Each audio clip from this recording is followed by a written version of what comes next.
Hello mga kapar, hindi puta, hilinte na pag-ibig, and gising na ang person.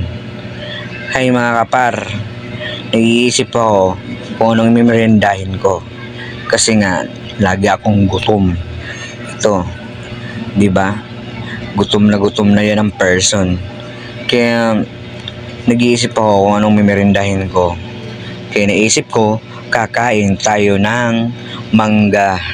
Yan, samahan niyo ako mga kapar. Mga kadiputa. Ito na nga mga kapar, lalabas na ang person. Yan, nag-ayos-ayos ako. Kunwari nag-ayos-ayos para may gagawin eh. Ayan, tingin pa sa camera guys. Yan mga kapar, lalabas na tayo. Pupunta na tayo doon sa bila ng mangga.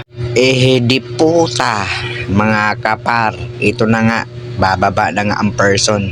Kasi nga, bibilit nga tayo ng mangga. So, samahan nyo ako mga kapar. Naglilihi ang person. Ay, di putik. Linsik na mangga na to. Kaya sobrang taas talaga ng dorm ko mga kapar. Nasa 5th floor ako. Kaya yung bagay bisita ko, nagreklamo na mga kapar.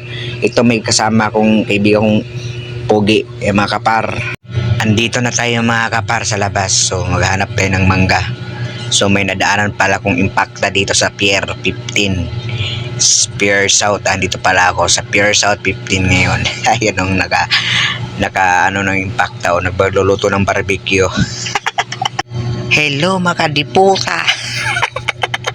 Ayan nga mga kapar, nakahanap na tayo ng mangga. So may bayabas din.